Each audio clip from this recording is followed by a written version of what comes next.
Tumbal di ujung jalan, kisah nyata supir truk sawit. Malam itu, angin bertiup dengan bisikan-bisikan yang tak kasat mata, membawa aroma tanah basah, seolah alam sedang mempersiapkan ritual kematian yang telah lama dinanti oleh arwah-arwah yang haus akan tumbal. Di tengah kegelapan yang menyelimuti perkebunan sawit seluas mata memandang, sebuah truk pengangkut buah sawit bergerak perlahan bagaikan monster raksasa yang sedang mencari mangsa, dengan suara mesin yang bergemuruh bagai erangan jiwa yang tersiksa, memecah kesunyian malam yang mencekam itu. Mahmud bin Hasan, pria berusia 43 tahun dengan tubuh kurus namun berotot karena bertahun-tahun mengangkat tandanan buah sawit, duduk di balik kemudi truk Hino yang telah menemaninya selama hampir 10 tahun, dengan mata yang menatap lurus ke depan namun hatinya dipenuhi kegelisahan yang tak dapat dijelaskan dengan kata-kata.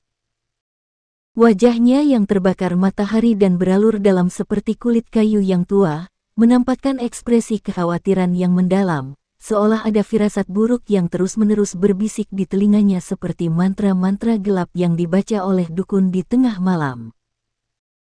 Ya Allah, lindungilah perjalanan hamba-Mu ini, gumamnya dalam doa yang terucap lirih, sambil tangannya yang kasar dan penuh kapalan itu meremas erat setir truk, seolah mencari kekuatan dari benda mati yang telah menjadi sahabat setia dalam pekerjaannya selama bertahun-tahun.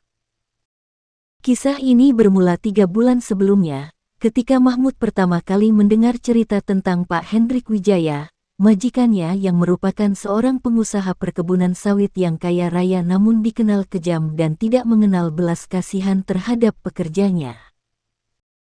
Pak Hendrik, pria berusia 52 tahun dengan perut buncit dan mata yang selalu menatap dengan pandangan meremehkan, memiliki reputasi sebagai majikan yang sering menunda pembayaran gaji para pekerjanya, bahkan tidak jarang ia memotong gaji mereka dengan alasan-alasan yang tidak masuk akal, membuat para pekerja hidup dalam kemiskinan yang mencekik leher mereka seperti tali yang semakin hari semakin mengerat.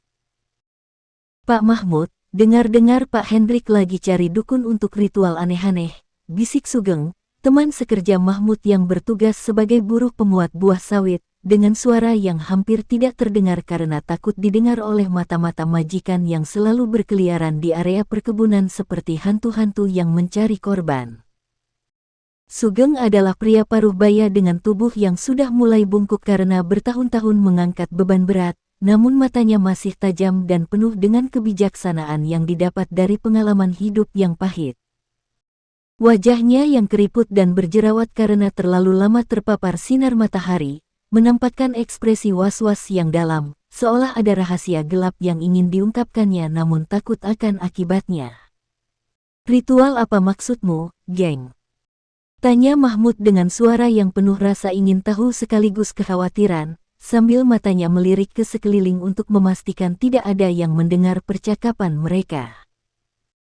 Katanya sih, Pak Hendrik lagi terjepit utang sama rentenir Tionghoa yang ganas di kota, utangnya udah miliaran rupiah, dan dia takut dibunuh kalau nggak bisa bayar. Sugeng melanjutkan dengan suara yang semakin pelan, seolah kata-katanya itu sendiri bisa memanggil malapetaka. Makanya dia cari cara instan untuk dapetin duit banyak dengan cepat, kata orang-orang dia mau ngelakuin ritual tumbal nyawa supaya bisnis sawitnya makin laris dan untung berlipat-lipat. Mahmud merasakan darahnya seolah membeku mendengar penjelasan itu, karena ia tahu betul bahwa di daerah Sumatera Utara, ritual tumbal nyawa bukanlah hal yang asing, terutama bagi para pengusaha yang putus asa dan sudah tidak tahu harus berbuat apa lagi untuk menyelamatkan bisnis mereka yang sedang terpuruk. Ritual seperti itu biasanya dilakukan dengan cara mencari korban yang tidak berdosa, kemudian menjadikannya tumbal dalam kecelakaan yang dibuat seolah-olah terjadi secara alami, padahal semuanya sudah direncanakan dengan matang oleh dukun santet yang ahli dalam ilmu hitam. "Jangan ngomong sembarangan, geng," kata Mahmud sambil mengelap keringat yang mulai membasahi dahinya meskipun udara pagi itu masih terasa sejuk. "Kalau sampai salah orang dengar, bisa-bisa kita yang kena masalah." "Aku cuma kasih tahu aja, Mat," jawab Sugeng sambil menundukkan kepalanya. "Kamu kan supir kepercayaan Pak Hendrik," siapa tahu dia ada rencana macam-macam sama kamu. Hati-hati aja, terutama kalau disuruh pergi ke tempat-tempat yang sepi atau aneh. Percakapan itu terus bergema di kepala Mahmud selama berhari-hari, membuatnya tidak bisa tidur nyenyak dan selalu merasa was-was setiap kali Pak Hendrik memanggilnya untuk tugas-tugas yang tidak biasa. Apalagi sejak percakapan itu, Mahmud mulai memperhatikan bahwa tingkah laku Pak Hendrik semakin aneh dan mencurigakan, sering terlihat berbisik-bisik dengan orang-orang asing yang datang ke kantornya pada malam hari, dan wajahnya yang biasanya sudah seram itu kini terlihat semakin gelap dan penuh dengan aura negatif yang membuat siapa saja yang melihatnya merasa tidak nyaman. Pada suatu sore yang mendung, ketika langit terlihat seperti kain kafan yang menutupi bumi dengan warna abu-abu yang mencekam, Pak Hendrik memanggil Mahmud ke ruang kantornya yang gelap dan pengap, dipenuhi asap rokok kretek yang menguar tebal seperti kabut yang menutupi pemandangan. Ruangan itu dihiasi dengan berbagai macam jimat dan azimat yang digantung di dinding, mulai dari tanduk kerbau, tulang-tulang binatang yang sudah menguning, hingga foto-foto orang yang sudah meninggal yang ditempel dengan wajah-wajah yang menyeramkan. "Mahmud, besok malam kamu harus antar aku ke tempat yang sangat penting," kata Pak Hendrik dengan suara serak yang terdengar seperti gesekan batu yang kasar, sambil matanya yang merah dan berair itu menatap Mahmud dengan pandangan yang aneh, seolah sedang menilai apakah pria di hadapannya itu layak dijadikan korban atau tidak. "Kemana, Pak?" tanya Mahmud dengan hati yang mulai berdebar kencang, karena ada sesuatu dalam nada bicara majikannya itu yang membuat bulu kuduknya berdiri, seolah ada energi jahat yang mengalir dari tubuh Pak Hendrik dan menyerang jiwa Mahmud dengan kekuatan yang tak terlihat. "Ke rumah Mama Ria, dukun yang terkenal di daerah Brastagi sana," jawab Pak Hendrik sambil menyeringai dengan senyuman yang mengerikan, menampakkan gigi-giginya yang kuning dan berlubang-lubang. "Dia mau bantu aku ngatasi masalah bisnis yang lagi rumit ini." Mahmud merasakan tubuhnya seolah tersambar petir mendengar nama Mama Ria, karena siapa di daerah itu yang tidak kenal dengan dukun santet paling ditakuti se-Sumatera Utara tersebut. Mama Ria dikenal sebagai praktisi ilmu hitam yang mampu melakukan berbagai macam ritual jahat, mulai dari mengirim santet kepada musuh-musuhnya, membuat pesugihan dengan bantuan jin dan iblis, hingga melakukan ritual tumbal nyawa yang konon katanya sangat ampuh untuk mendatangkan kekayaan yang berlimpah dalam waktu singkat. "Pak, apa nggak ada cara lain untuk ngatasi masalah bisnis?" tanya Mahmud dengan hati-hati, sambil berharap majikannya itu bisa mengurungkan niatnya yang mengerikan. "Mungkin bisa coba pinjam ke bank, atau cari investor yang mau bantu." Pak Hendrik tiba-tiba berdiri dari kursinya dengan gerakan yang tiba-tiba, membuat Mahmud terkejut dan mundur beberapa langkah. Wajah majikannya itu berubah menjadi merah padam karena marah, dan matanya berkilat-kilat seperti mata binatang buas yang sedang mengintai mangsanya. "Kamu pikir aku nggak coba cara-cara normal?" bentak Pak Hendrik dengan suara yang menggelegar seperti guntur. "Aku udah keliling bank, udah cari investor kemana-mana, tapi nggak ada yang mau bantu. Semuanya tutup mata sama masalahku. Sekarang tinggal cara ini doang yang bisa nyelamatin bisnis sawit aku dari kebangkrutan." Mahmud hanya bisa menunduk dan tidak berani membantah lagi, karena ia tahu betul kalau majikannya sedang dalam keadaan putus asa dan berbahaya. Dalam hatinya, ia terus berdoa agar diberi kekuatan untuk menghadapi apapun yang akan terjadi, sambil berharap bahwa Tuhan akan melindunginya dari rencana jahat yang mungkin sedang disusun oleh Pak Hendrik dan dukun santet itu. "Besok malam jam 9, kamu standby di depan rumahku," perintah Pak Hendrik dengan nada yang tidak bisa dibantah. "Dan ingat, jangan sampai cerita ke siapa-siapa tentang rencana ini. Kalau sampai bocor, kamu yang akan menanggung akibatnya."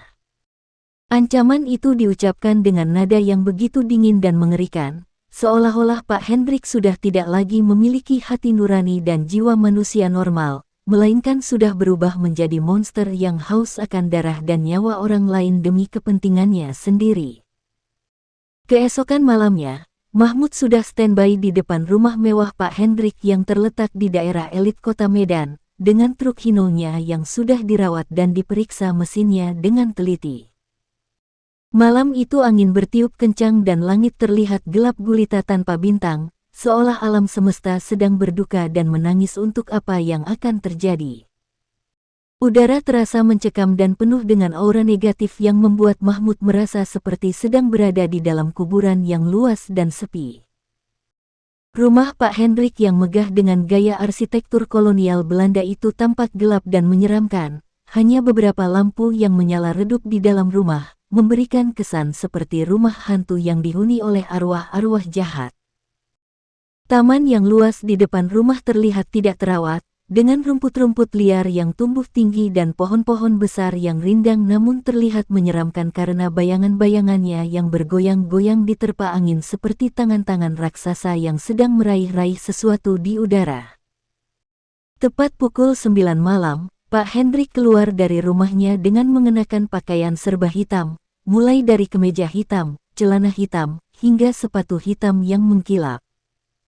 Di tangannya ia membawa sebuah tas kulit hitam yang cukup besar, dan wajahnya terlihat lebih pucat dari biasanya, seolah darah di tubuhnya sudah berkurang karena terlalu lama bergaul dengan kekuatan-kekuatan gelap.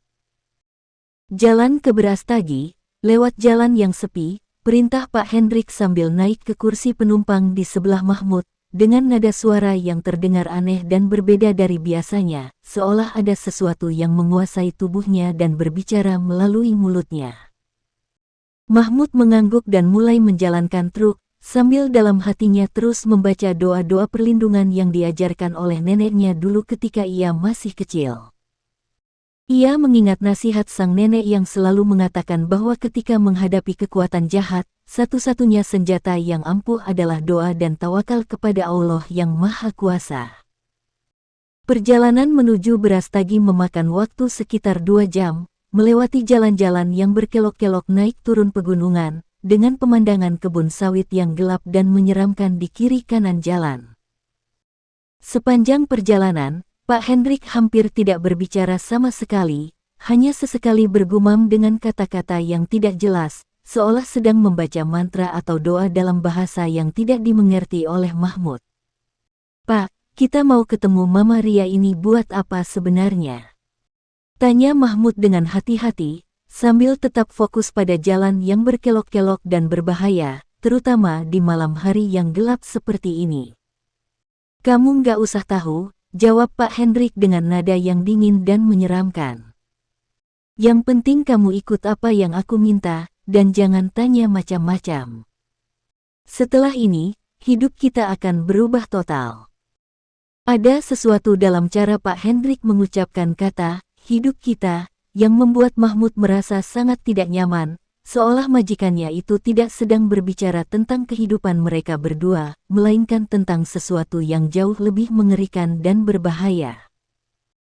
Setelah hampir 2,5 jam berkendara melalui jalan-jalan yang semakin sepi dan menakutkan, akhirnya mereka tiba di sebuah kawasan yang terasa seperti ujung dunia, di mana tidak ada lagi tanda-tanda kehidupan normal manusia. Di sana berdiri sebuah rumah tua yang dibangun dengan gaya tradisional Batak, dengan atap genteng yang sudah banyak yang pecah dan dinding kayu yang sudah lapuk dimakan usia. Namun anehnya rumah itu masih terlihat kokoh dan mengeluarkan aura yang sangat kuat dan menakutkan. Halaman rumah itu dipenuhi dengan berbagai macam patung-patung aneh yang terbuat dari kayu dan batu, dengan bentuk-bentuk yang menyeramkan seperti sosok manusia dengan kepala binatang, atau binatang dengan tubuh manusia. Di sudut-sudut halaman, terdapat pohon-pohon tua yang dililit dengan kain putih dan merah, serta digantungi dengan berbagai macam jimat dan sesajen yang berbau anyir dan menyengat. "Sudah sampai," kata Pak Hendrik sambil turun dari truk dengan gerakan yang terlihat gugup dan tidak sabar. "Kamu tunggu di sini, jangan kemana-mana." "Berapa lama, Pak?" tanya Mahmud sambil mematikan mesin truk, namun tetap tidak berani turun dari kursi kemudi karena merasa ada bahaya yang mengancam di sekitar tempat itu. "Mungkin 1 atau 2 jam, tergantung ritualnya," jawab Pak Hendrik sambil mengambil tas kulit hitamnya. Yang penting kamu jangan tinggalkan tempat ini, dan kalau ada apa-apa, bunyi klakson 3 kali. Setelah mengatakan itu, Pak Hendrik berjalan menuju pintu rumah yang terbuat dari kayu berat dengan ukiran-ukiran yang rumit dan menakutkan. Pintu itu terbuka sendiri sebelum Pak Hendrik sempat mengetuknya, seolah ada sosok tak kasat mata yang sedang menunggu kedatangannya. Dari dalam rumah, tercium aroma dupa yang sangat kuat bercampur dengan bau-bau aneh yang membuat perut Mahmud mual dan pusing. Mahmud duduk sendiri di dalam truk sambil mencoba tetap tenang, namun hatinya terus berdebar kencang karena merasakan ada energi-energi jahat yang berkeliaran di sekitar tempat itu. Ia mengeluarkan tasbih dari sakunya dan mulai berzikir dengan suara pelan, sambil matanya terus waspada memperhatikan keadaan sekitar. Sekitar setengah jam kemudian, tiba-tiba dari dalam rumah terdengar suara-suara aneh seperti orang yang sedang menjerit kesakitan, disusul dengan suara gemerincing logam dan suara-suara lain yang tidak bisa diidentifikasi. Mahmud merasakan bulu kuduknya berdiri dan tubuhnya menggigil, meskipun malam itu tidak terlalu dingin. Ya Allah, lindungilah aku dari segala kejahatan, bisiknya sambil terus berzikir dengan suara yang semakin keras, seolah mencoba mengusir energi-energi jahat yang mulai mendekat ke arahnya. Tiba-tiba, dari arah rumah muncul sosok perempuan tua yang sangat kurus dan tinggi, dengan rambut putih panjang yang terurai berantakan, dan mata yang berkilat-kilat merah di kegelapan. Perempuan itu berjalan dengan langkah-langkah yang aneh, seolah kakinya tidak menyentuh tanah, dan tubuhnya dibalut dengan kain hitam yang berkibar-kibar meskipun tidak ada angin. Mahmud yakin bahwa sosok itu adalah Mama Ria, dukun santet yang terkenal mengerikan itu. Mata perempuan tua itu menatap langsung ke arah truk tempat Mahmud berada, dan dalam pandangan itu Mahmud merasakan ada sesuatu yang seperti mencoba menyusup ke dalam jiwanya, mencari tahu semua rahasia dan ketakutan yang tersimpan di dalam hatinya. Ya Allah, aku berlindung kepadamu dari kejahatan makhluk yang kau ciptakan, doa Mahmud dengan suara yang bergetar, sambil tangannya meremas erat tasbih yang sudah basah oleh keringat dingin. Perempuan tua itu tersenyum dengan senyuman yang sangat mengerikan, menampakkan gigi-gigi yang sudah ompong dan gusinya yang berdarah.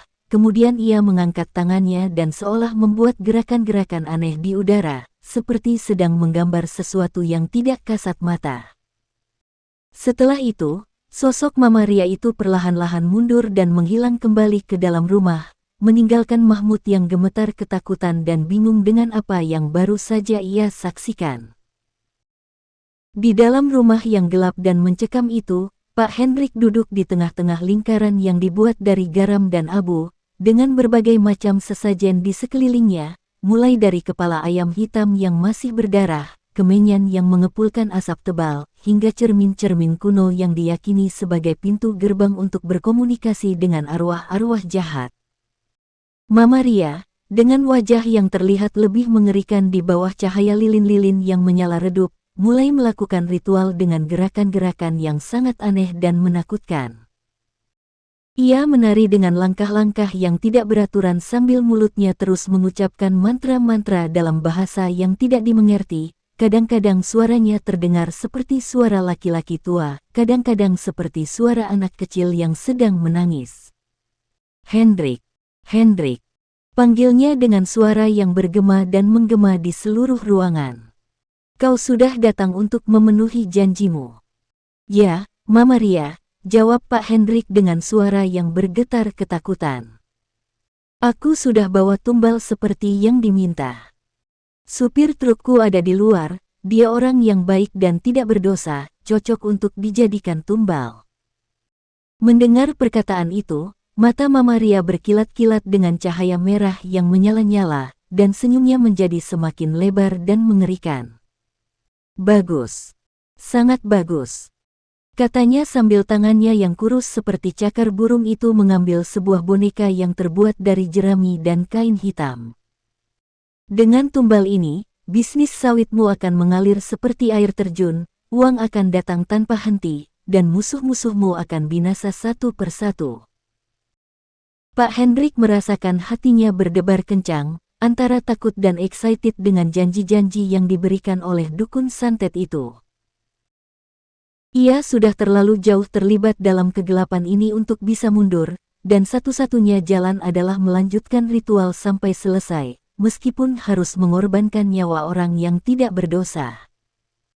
Tapi ada syaratnya, lanjut Mama Ria sambil matanya menatap tajam ke mata Pak Hendrik. Tumbal ini harus mati dalam kecelakaan yang terlihat natural, tidak boleh ada yang curiga kalau ini adalah pembunuhan berencana. Dan yang paling penting, kau harus selamat dari kecelakaan itu, karena kalau kau ikut mati, ritual ini akan sia-sia. Bagaimana caranya? Tanya Pak Hendrik dengan suara yang penuh keingintahuan sekaligus ketakutan. Mama Ria kemudian mengambil sebuah botol kecil yang berisi cairan berwarna hitam pekat dan memberikannya kepada Pak Hendrik. Cairan ini harus kau teteskan ke rem truk sebelum kalian pergi, jelasnya dengan suara yang serak dan menyeramkan. Dalam perjalanan pulang nanti, pada saat yang tepat, rem truk akan blong total dan truk akan terguling di jurang. Tapi sebelum itu terjadi, kau harus sudah melompat keluar dari truk dan selamat, biarkan supir itu mati sendiri terhimpit truk. Pak Hendrik menerima botol itu dengan tangan yang bergetar, merasakan cairan dingin di dalamnya seolah bergerak-gerak sendiri seperti makhluk hidup yang sedang menggeliat. Tapi ingat, tambah Mama Ria dengan nada yang sangat serius dan menakutkan. Kalau sampai ada yang selamat selain kamu, ritual ini akan berbalik menimpamu. Jadi pastikan supir itu benar-benar mati, dan tidak ada saksi yang melihat kalau kau sengaja melompat dari truk. Ritual itu berlanjut sampai hampir tengah malam, dengan berbagai macam prosesi yang semakin mengerikan dan menyeramkan. Mama Ria melakukan berbagai macam ritual mulai dari membakar rambut dan kuku yang diklaim sebagai milik musuh-musuh Pak Hendrik, hingga menusuk-nusuk boneka jerami dengan pisau yang sudah dikotori dengan darah hewan kurban. Sekitar pukul 2 dini hari, Pak Hendrik keluar dari rumah Mama Ria dengan wajah yang pucat pasi dan mata yang kosong, seolah jiwanya sudah tidak lagi berada di dalam tubuhnya. Di tangannya ia masih memegang botol kecil berisi cairan hitam itu, dan langkah-langkahnya terlihat goyah seperti orang yang sedang mabuk atau kerasukan. Kita pulang sekarang, katanya kepada Mahmud dengan suara yang hambar dan tidak bernyawa, sambil naik ke kursi penumpang dengan gerakan yang lamban. Mahmud menghidupkan mesin truk dan mulai mengemudikan kendaraan itu meninggalkan tempat yang mengerikan tersebut, sambil dalam hatinya bersyukur karena akhirnya bisa pergi dari sana. Namun ia tidak tahu bahwa bahaya yang sesungguhnya justru baru akan dimulai. Ketika mereka berhenti di sebuah warung kopi pinggir jalan yang masih buka 24 jam untuk membeli rokok, Pak Hendrik secara diam-diam meneteskan cairan hitam itu ke bagian rem truk, sambil berpura-pura mengecek kondisi ban. Cairan itu langsung meresap ke dalam sistem rem dan mulai bekerja seperti asam yang menggerogoti logam-logam penting di dalamnya. "Pak, sebenarnya tadi kita ngapain di rumah dukun itu?" tanya Mahmud ketika mereka sudah melanjutkan perjalanan, sambil mencoba mencari tahu rencana majikannya yang sesungguhnya. "Nggak usah tanya macam-macam," jawab Pak Hendrik dengan nada yang dingin dan menyeramkan. "Yang penting setelah ini hidup kita akan berubah total. Aku akan kaya raya, dan kamu akan dapat tempat yang layak di akhirat sana." Cara Pak Hendrik mengucapkan kalimat terakhir itu membuat Mahmud merasa sangat tidak nyaman, seolah ada makna tersembunyi yang sangat mengerikan di balik kata-kata tersebut. Namun ia tidak berani bertanya lebih lanjut karena takut membuat majikannya semakin marah. Perjalanan pulang melalui jalan yang berkelok-kelok di pegunungan itu semakin terasa menyeramkan karena kabut tebal mulai turun dan jarak pandang menjadi sangat terbatas. Lampu-lampu truk menerangi jalan hanya beberapa meter ke depan, sisanya tertutup kabut putih yang seperti kain kafan raksasa yang menutupi seluruh dunia. Ketika mereka melewati tikungan yang sangat curam dengan jurang yang dalam di sebelah kanan jalan, tiba-tiba Pak Hendrik mulai bertingkah aneh. Ia terus-menerus melihat jam tangannya dan sesekali menoleh ke arah Mahmud dengan pandangan yang sangat aneh, seolah sedang menghitung-hitung waktu yang tepat untuk melakukan sesuatu. "Mat, kamu udah berkeluarga belum?" tanya Pak Hendrik secara tiba-tiba dengan pertanyaan yang tidak nyambung dengan situasi saat itu. "Belum, Pak. Aku masih jomblo," jawab Mahmud sambil tetap fokus pada jalan yang berbahaya. "Kenapa nanya begitu?" "Syukurlah kalau begitu," kata Pak Hendrik sambil tersenyum dengan senyuman yang sangat aneh dan mengerikan. "Berarti nggak ada yang bakalan sedih kalau kamu..." Kalimat itu tidak diselesaikan, namun Mahmud sudah bisa menangkap maksud yang tersembunyi di baliknya. Hatinya mulai berdebar kencang dan keringat dingin mulai membasahi seluruh tubuhnya, karena ia mulai menyadari bahwa ia mungkin sudah terjebak dalam rencana jahat yang sangat berbahaya. "Pak, maksud Bapak apa sih?" tanya Mahmud dengan suara yang mulai bergetar ketakutan. "Sebentar lagi kamu akan tahu," jawab Pak Hendrik sambil tangannya mulai meraba-raba handle pintu, bersiap-siap untuk melompat keluar dari truk pada saat yang tepat. Tepat ketika mereka memasuki tikungan yang paling berbahaya, di mana di sebelah kanan jalan terdapat jurang yang sangat dalam dan gelap, Pak Hendrik tiba-tiba berteriak dengan suara yang menggelegar. "Remblong! Remblong! Kita mau masuk jurang!" teriaknya sambil membuka pintu truk dan bersiap-siap untuk melompat. Mahmud langsung menginjak pedal rem dengan sekuat tenaga, namun anehnya rem benar-benar tidak berfungsi sama sekali, seolah pedal itu hanya sepotong besi yang tidak terhubung dengan sistem apapun. Truk terus melaju dengan kecepatan tinggi menuju tikungan yang sangat tajam, dan Mahmud sadar bahwa dalam hitungan detik mereka akan terguling ke dalam jurang yang dalam. "Ya Allah! Ya Rahman! Ya Rahim!" teriak Mahmud sambil terus mencoba mengendalikan truk dengan setir, meskipun ia tahu bahwa usahanya itu sia-sia belaka. Pada saat yang sama, Pak Hendrik melompat keluar dari truk dengan gerakan yang sudah direncanakan dengan matang, dan tubuhnya menggelinding di aspal jalan dengan beberapa luka ringan yang tidak membahayakan nyawa. Ia sudah menghitung dengan tepat kapan harus melompat agar selamat, sementara Mahmud yang tidak tahu apa-apa terjebak di dalam truk yang sedang menuju kematian. Namun pada detik-detik terakhir sebelum truk itu terguling ke jurang, sesuatu yang ajaib terjadi. Entah karena doa-doa yang terus dipanjatkan oleh Mahmud, atau karena campur tangan Tuhan yang Maha Kuasa, tiba-tiba muncul sebuah pohon besar yang tumbang melintang di jalan, menghalangi laju truk dan membuatnya berhenti dengan benturan yang sangat keras. Mahmud terlempar dari kursi kemudi dan kepalanya membentur kaca depan truk, membuatnya pingsan selama beberapa saat. Namun ketika ia sadar, ia merasakan bahwa tubuhnya masih utuh dan tidak ada luka yang fatal, meskipun kepalanya berdenyut sakit dan beberapa bagian tubuhnya memar karena benturan. "Alhamdulillah! Alhamdulillah!" bisiknya sambil berusaha keluar dari truk yang sudah ringsek parah di bagian depan. Ketika ia berhasil keluar dari truk, ia melihat Pak Hendrik sedang berdiri tidak jauh dari lokasi kecelakaan dengan wajah yang pucat pasi dan mata yang terbelalak tidak percaya. Jelas sekali bahwa majikannya itu tidak menyangka kalau Mahmud bisa selamat dari kecelakaan yang sudah direncanakannya dengan matang. Pak Hendrik, syukurlah Bapak selamat!" teriak Mahmud sambil berlari menghampiri majikannya, sama sekali tidak menyadari bahwa dialah yang seharusnya menjadi korban dalam rencana jahat itu. Pak Hendrik hanya terdiam dengan wajah yang sangat pucat, seolah melihat hantu di siang bolong.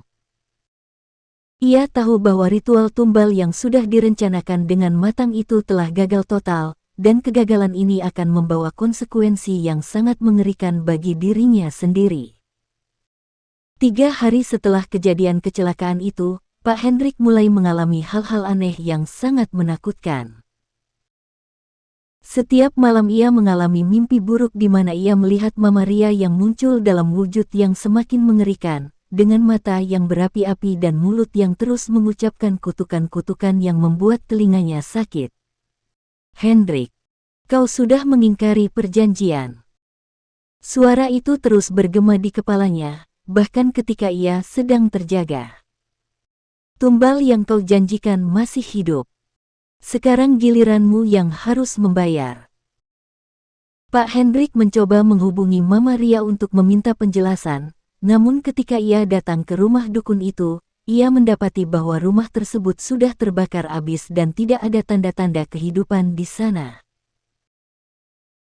Tetangga-tetangga di sekitar situ mengatakan bahwa kebakaran itu terjadi pada malam yang sama ketika Pak Hendrik dan Mahmud mengalami kecelakaan, dan tubuh Mama Ria ditemukan terbakar hangus di tengah-tengah lingkaran ritual yang sama di mana mereka melakukan upacara mengerikan itu. "Mama Ria terbakar hidup-hidup, Pak," kata salah seorang tetangga dengan wajah yang pucat ketakutan. "Katanya sih dia lagi ngelakuin ritual buat klien, tapi ritualnya gagal dan berbalik nyerang dia sendiri. Tubuhnya terbakar dari dalam, seperti disiram minyak tanah dan dibakar." Mendengar cerita itu, Pak Hendrik merasakan darahnya seolah membeku karena ia tahu bahwa ritual yang gagal itu adalah ritual yang dimaksudkan untuk mengorbankan Mahmud sebagai tumbal bisnisnya. Dan sekarang, karena tumbal itu gagal, kutukan itu berbalik menimpa dirinya sendiri dan juga dukun yang membantunya. Sejak hari itu, kehidupan Pak Hendrik berubah menjadi mimpi buruk yang tak pernah berakhir. Bisnis sawitnya yang tadinya sudah mulai bangkit, tiba-tiba mengalami kegagalan yang sangat parah. Tanaman-tanaman sawit di kebunnya diserang hama yang tidak dikenal, yang membuat buah-buahnya membusuk sebelum bisa dipanen. Truk-truk pengangkut sawit miliknya mengalami kecelakaan satu persatu, dan para pekerjanya mulai banyak yang sakit-sakitan dengan penyakit aneh yang tidak bisa disembuhkan oleh dokter. Yang paling mengerikan adalah kondisi kesehatan Pak Hendrik sendiri. Tubuhnya mulai kurus kering seperti mayat hidup, kulitnya berubah menjadi pucat kehitaman, dan matanya mulai cekung dengan lingkaran hitam yang sangat dalam di bawahnya. Setiap malam ia mengalami demam tinggi yang disertai dengan halusinasi-halusinasi mengerikan, di mana ia melihat arwah-arwah jahat yang datang untuk menagih nyawanya sebagai ganti dari tumbal yang gagal. "Mahmud, Mahmud," panggilnya dengan suara yang sangat lemah ketika ia memanggil supir truknya itu ke rumah sakit tempat ia dirawat. "Aku harus cerita sesuatu yang penting sama kamu." Mahmud datang dengan perasaan prihatin melihat kondisi majikannya yang sangat memprihatinkan. Pak Hendrik yang dulu terlihat gagah dan angkuh, kini terbaring lemah di tempat tidur rumah sakit dengan tubuh yang tinggal kulit pembalut tulang, dan wajahnya yang sudah tidak mirip manusia lagi. "Mat, aku harus minta maaf sama kamu," kata Pak Hendrik dengan suara yang sangat pelan dan terputus-putus, sambil air mata mulai mengalir dari matanya yang sudah cekung itu. "Aku sudah berbuat dosa yang sangat besar sama kamu." "Apa maksud Bapak?" tanya Mahmud sambil mendekatkan telinganya untuk bisa mendengar suara majikannya yang sudah sangat lemah itu. "Kecelakaan kemarin. Itu bukan kecelakaan sungguhan," Pak Hendrik berkata dengan suara yang bergetar karena rasa bersalah yang sangat dalam. "Aku yang sengaja buat rem truk itu blong. Aku yang sengaja mau bunuh kamu." Mahmud merasakan tubuhnya seolah tersambar petir mendengar pengakuan itu. Ia mundur beberapa langkah dengan wajah yang pucat, tidak percaya bahwa orang yang selama ini ia hormati dan ia layani dengan setia ternyata pernah merencanakan pembunuhan terhadap dirinya. "Kenapa, Pak? Kenapa Bapak mau bunuh saya? Apa salah saya?" tanya Mahmud dengan suara yang bergetar karena shock dan kekecewaan yang sangat dalam. "Bukan karena kamu salah, Mat," jawab Pak Hendrik sambil terus menangis dengan air mata yang sudah bercampur darah. "Aku butuh tumbal untuk ritual bisnis. Aku sudah terlalu terjepit utang dan putus asa. Dukun santet itu bilang kalau aku kasih tumbal nyawa orang yang tidak berdosa, bisnis aku akan lancar dan kaya raya. Pak Hendrik kemudian menceritakan seluruh kejadian mulai dari awal, tentang utang-utangnya yang menumpuk, tentang pertemuannya dengan Mama Ria, tentang ritual tumbal yang direncanakan, dan tentang bagaimana ia sengaja menyabotase rem truk agar Mahmud mati dalam kecelakaan yang terlihat seperti kecelakaan biasa. Tapi kamu selamat, Mat. Dan karena tumbal itu gagal, sekarang kutukan itu berbalik ke aku, lanjutnya dengan suara yang semakin lemah. Mama Ria juga sudah mati terbakar. Dan sekarang aku juga akan menyusul dia. Tapi sebelum aku mati, aku harus minta maaf sama kamu. Aku harus minta ampun sama kamu. Mahmud merasakan hatinya campur aduk antara marah, kecewa, prihatin, dan kasihan. Di satu sisi ia sangat marah karena nyawanya hampir dikorbankan untuk kepentingan serakah majikannya, namun di sisi lain ia juga merasa kasihan melihat kondisi Pak Hendrik yang sudah sangat memprihatinkan seperti itu. Pak, saya maafkan Bapak, kata Mahmud akhirnya dengan suara yang bergetar. Tapi Bapak harus taubat nasuha dan meminta ampun kepada Allah. Jangan sampai Bapak mati dalam keadaan masih terikat dengan kekuatan-kekuatan syaitan. Bagaimana caranya, Mat?